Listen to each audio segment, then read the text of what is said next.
attempts to indoctrinate common soldiers leads to real social radicalism and even the beginning of a movement to give the vote to all men regardless of property. So, interesting. There's also all kinds of religious sectarian groups that spring up, many of them quite bizarre. Many of them advocating nudism because Adam was nude. This was the Adamite movement.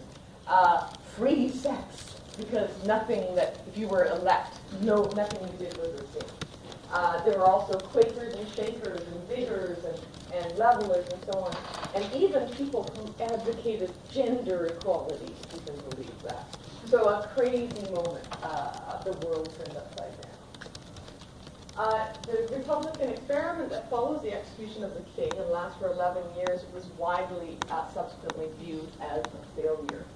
It was a period of heavy taxation to support a large army, and in many respects, it wasn't a rule of a military dictatorship. A military dictatorship which ruled over an increasingly disgruntled civilian population that had to pay the price. Also, Puritan moral regulation was unpopular. Those 11 years, this is after he died? Yeah. There's no monarch? It's called the interregnum. Technically, if you're a royalist, there is a monarch.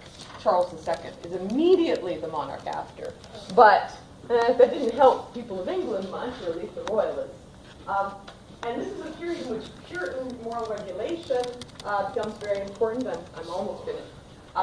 In which Puritans pass a law making adultery a capital crime, in which the playhouses are shut down, there's curfews on alehouses, and Christmas is banned as a pagan celebration. So no fun during the insurrection.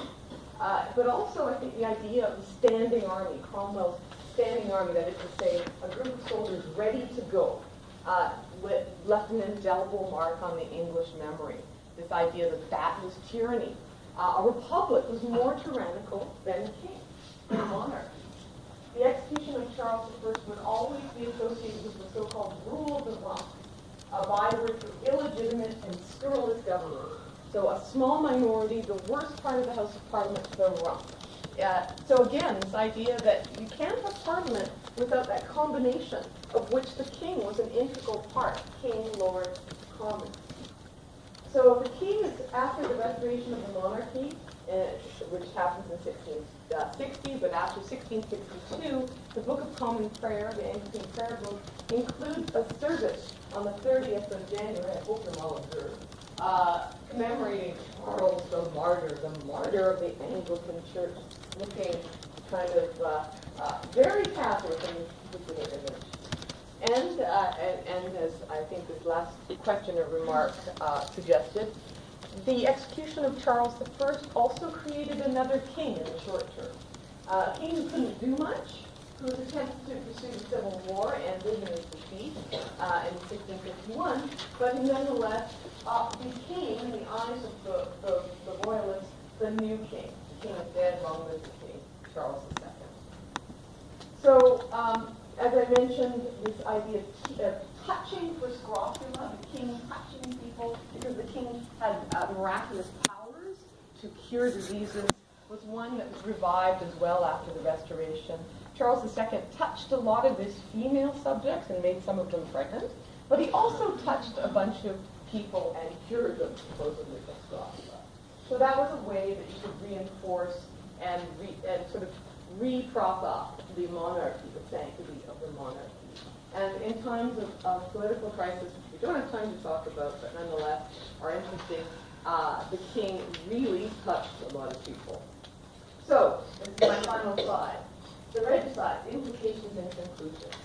Of course, I'm generalizing, and there's some arguments to be taken in different directions, and I encourage you to do that. But here are some arguments I'll leave you with today.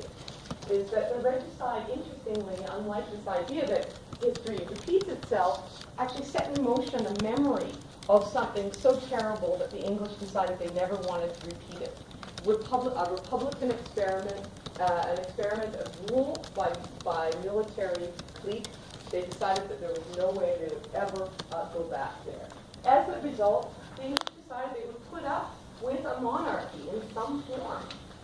And interestingly, the monarchy was restored in 1660.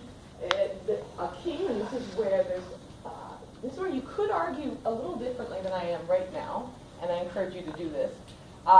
In 1688-89, Parliament gets rid of Charles I's son, James II, and replaces him with another monarch because James II is Catholic and Parliament doesn't want that.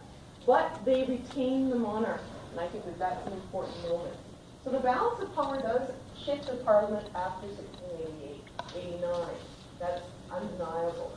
But what's interesting is that attacks on politics tend not to focus on the monarch after 1689, but rather on political parties and issues. And that is a really critical difference.